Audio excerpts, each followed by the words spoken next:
तात्या टोपे। सन 1857 के स्वाधीनता संग्राम का पूरा व्यूह ढह गया, तो भी जिन इने गिने वीरों ने वो लड़ाई बड़ी जिद से जारी रखी और अंग्रेजों को छठी के दूध की याद दिलाई, उन वीरों में से सबसे ऊपरी क्रमांक पर मराठा शाही के अंतिम सेनापति तात्या टोपे रहे। तात्या का मूल नाम था रामचंद्र पांडुरंग भट्ट। उनका जन्म सन 1814 में महाराष्ट्र के येवला में हुआ। आरंभ में तात्या टोपे ने ईस्ट इंडिया कंपनी की सेना में नौकरी स्वीकार की, लेकिन अपना राज्य खारिज कराने वाले अंग्रेजों के बारे में उनके मन में द्वेष भाव होने से कुछ ही समय में उन्होंने उस नौकरी का त्याग किया। उसके बाद वे श्रीमान नाना साहेब पेशवा के प्रधान अंगरक्षक एवं निजी सचिव बने। तात्या का व्यक्तिमत्व बड़ा ही प्रभावी, वाणी मधुर तथा बोलना सुसूत्र। सहज ही सभी उनसे प्रभावित होते थे।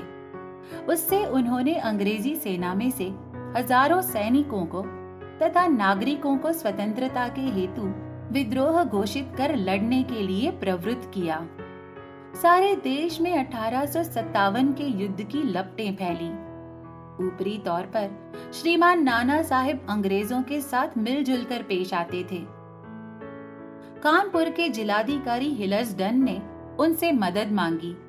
उस मौके से लाभ उठाकर श्रीमान अपनी सेना लेकर कानपुर में दाखिल हुए। तात्या ने कूटनीति का कमाल दिखाकर लड़ाई न लड़ते ही कानपुर के कोषागार तथा बारूद खाने पर कब्जा किया। दिनांक 4 जून 1857 को श्रीमान ने कानपुर पर विजय पाई। श्रीमान नाना साहेब ने कानपुर में दिनांक 1 जुलाई 1857 को स्वयं का राज्यारोहण संपन्न कराया तथा स्वाधीनता की घोषणा की, किंतु ये स्वाधीनता क्षणिक साबित हुई। अंग्रेजों ने सारी ताकत बटोरकर कानपुर पर आक्रमण किया। तात्या ने ऊंची कोटि की रण निपुणता दिखाई। सैनिकों ने प्राणों की बाजी लगाई, परंतु दुर्भाग्य से पेशवा को हार माननी पड़ी। वे पीछा करते अंग्रेजों से बचने का प्रयास करते नेपाल में गए। आगे चलकर उनकी क्या हालत हुई, इसका किसी को पता ना चला। बिखरी हुई क्रांतिकारियों की सेना को कालपी के थाने पर एकत्रित करते हुए वहां से नया मोर्चा खड़ा करने का पेशवा का आदेश उन्हें था। उसके अनुसार तात्या ने काफी बड़ी संख्या में सैनिकों को इकट्ठा किया।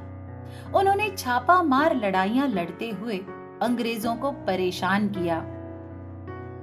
बड़ी संख्या में सेना तथा साधन सामग्री से संपन्न रहा ग्वालियर क्रांतिकारियों के कब्जे में होना जरूरी था।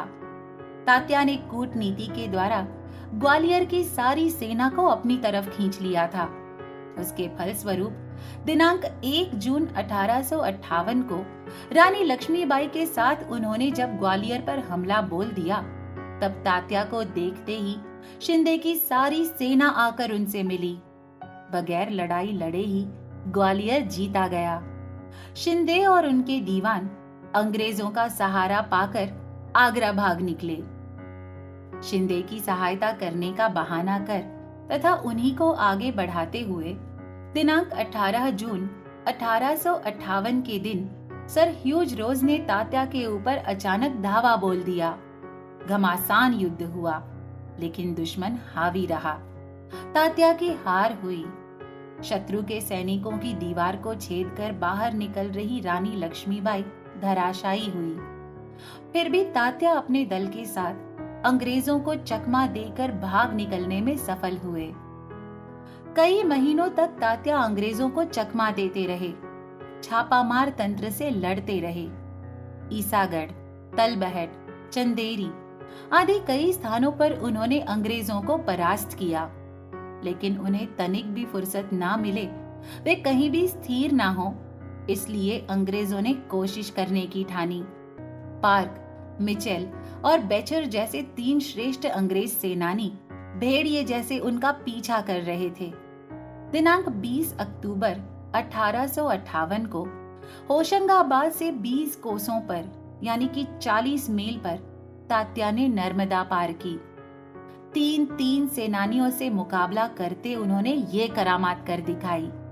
लगातार चल रही इस मार काट के बावजूद तात्या हर रोज 60-60 मीलों की दौड़ लगाते।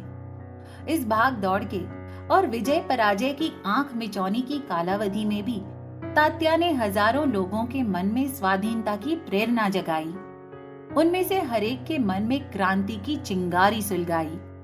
कष्ट, भूख प्यास और मौत इन्हें छोड़ और कुछ भी बदले में मिलने की आशा के ना रहते भी नए नए जवान उनकी सेना में भर्ती होते रहे। कई बार उनके दल में 10,000 तक सैनिक होना अंग्रेजों ने अनुभव किया था। उसके मूल में तात्या के व्यक्तित्व का प्रभाव जैसे था, वैसे ही उस समय सारा देश स्वाधीनता की लहरों पर कैसे झूम रहा था तथा उचित नेतृत्व पाते ही स्वाधीनता के हेतु हथेली पर सिर रखकर जूझने पर उतारू हुआ था, ये भी साफ दिखाई देता है। तात्या अब भी अपनी बस के बाहर है। ये देखकर कंपनी सरकार ने धोखेबाजी का सहारा लेना पसंद किया। उन्हें जिंदा पकड़ने के लिए 10 लाख रुपयों का इनाम घोषित कर धोखेबाज की खोज प्रारंभ की। स्वार्थवश शिंदे के सरकार मान सिंह तात्या की दोस्ती का गला घोंटने, स्वराष्ट्र से द्रोह करने राजी हुए। राष्ट्रघात की मान सिंह ने कोई बहाना बनाकर तात्या को अपने घर आने का निमंत्रण दिया।